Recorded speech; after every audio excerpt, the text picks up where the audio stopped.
எழில் சுடர் சீரியல்ல இப்போ ராட்டகாசமான ப்ரோமோ வந்திருக்கு. ஸ்கிப் பண்ணாம ஃபுல்லோடையும் கேளுங்க. அதுக்கு முன்னாடி இந்த வீடியோ பிடிச்சிருந்துச்சுன்னா லைக் மட்டும் பாருங்க. ரொம்ப பிடிச்சிருந்துச்சுன்னா சேனலுக்கு வந்து சப்ஸ்கிரைப் பண்ணி கண்டினியூஸா ஆதரவு தாங்க.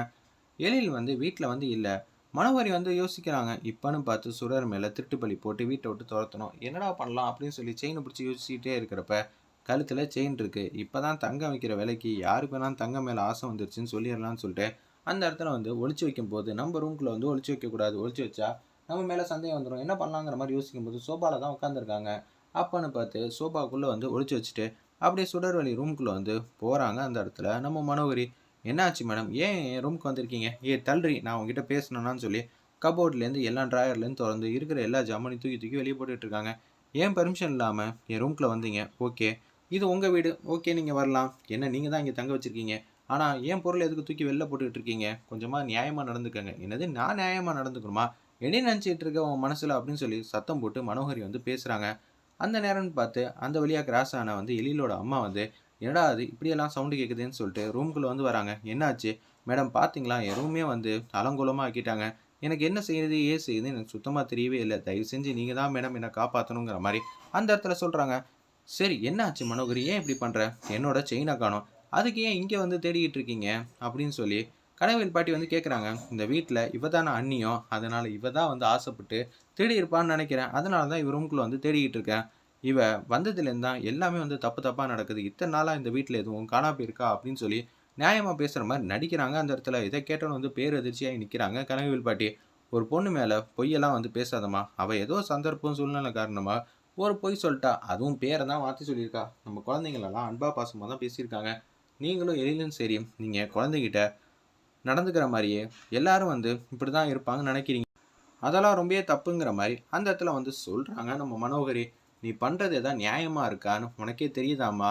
மனோகரி, நீயும் படித்த பொண்ணு தானே, இது மாதிரி அவன் மனசு கஷ்டப்படும்னு கொஞ்சமாவது தெரிஞ்சிருக்கா? அவன் மனசு கஷ்டப்படும் நீங்கள் நினச்சி பேசுகிறீங்க, நம்ம மனசெல்லாம் கஷ்டப்படும்னு அவன் நினைக்கவே இல்லையே. இப்போ இங்கே என்ன விஷயமோ அதை மட்டும் பற்றி பேசுங்க, தேவையில்லாமல் பிரச்சனை பண்ணாதீங்க.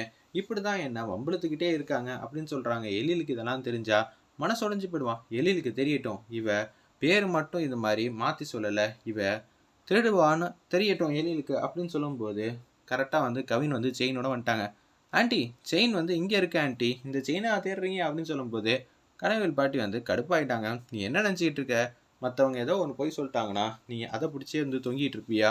எனக்கு என்ன சொல்கிறதுனே தெரில ஆண்டி. இவ இந்த வாட்டி எடுக்காமல் இருக்கலாம், ஆனால் அடுத்த வாட்டி எடுத்துட்டானா என்ன பண்ணுறது அப்படின்னு சொல்லிட்டு பார்க்குறாங்க.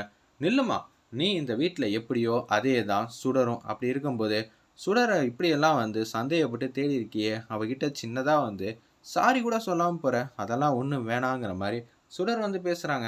இது மாதிரி நடக்கிறதெல்லாம் ஒன்றும் பெரிய விஷயம் இல்லை. நாங்கள் ஒரு வாட்டி தப்பு பண்ணிட்டா கடைசி வரைக்கும் இந்த மாதிரி தான் பண்ணுவோமா? என்னோட சந்தர்ப்பம் சூழ்நிலை, இன்னொன்று நான் எல்லாருக்கிட்டையும் அன்பா பாசமாக தான் இருந்திருக்கேன்.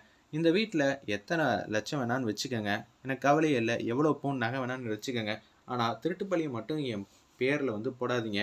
நான் ரொம்ப பாவம், நான் அன்புக்கும் பாசத்துக்கும் மட்டும்தான் கட்டுப்பட்டவ. தேவையில்லாமல் வந்து இன்னொரு வாட்டி இது மாதிரி திருட்டுப்பள்ளியெல்லாம் போட்டுட்டு இருந்தா நான் சும்மாலாம் இருக்க மாட்டேன் மேடம். பார்த்துக்கங்க, உங்களுக்காகவும் சாருக்காகவும் தான் இதை எல்லாத்தையும் வந்து விட்டு வைக்கிறேன்னு சொல்லி பேசுகிறாங்க. நீ சாரி சொல்லி தான் ஆகணும், சொல்லாமல் இங்கேருந்து நான் போக விட மாட்டேன். எழிலாக இருந்தாலும் பண்ண சொல்லியிருப்பான், அதனால் தயவு செஞ்சு நீ மன்னிப்பு கேட்டு தான் ஆகணும்னு. சரி சாரி, இன்னொரு வாட்டி இது மாதிரிலாம் கேவலமாக வந்து நடந்துக்காதீங்க அப்படின்னு சொல்கிறாங்க. அந்த இடத்துல சோபாலையா இருந்துச்சு கவின் அப்படின்னு சொல்லி விசாரணை வந்து ஆரம்பிக்கிறாங்க. சோபால எங்கே இருந்துச்சு? மேலாப்பில் இருந்துச்சா இல்லை எதுவும் ஒளிச்சு வச்ச மாதிரி இருந்துச்சா? ஒளிச்சு வச்ச மாதிரி தான் இருந்துச்சு. இனிமேட்டு இங்கே இருந்தா பிரச்சனை ஆயிடுன்னு சொல்லிட்டு ஓட பார்க்குறாங்க. அந்த இடத்துல பார்த்தீங்களா, என் மேலே வேணும்னே வந்து திட்டுப்பள்ளி போகணும் தான் சோபாவில் ஒளிச்சு வச்சுட்டு இது மாதிரிலாம் பண்ணுறாங்க அப்படின்னு நம்ம கனவில் பாட்டிக்கிட்ட வந்து நிரூபித்து காட்டிடுறாங்க. மனவழிக்கு வந்து இது சுத்தமாக வந்து தெரியல போல இருக்கு. அவங்க பரவாயில்லம்மா, அவ சார்பாக நான் வந்து மன்னிப்பு கேட்குறேன்னு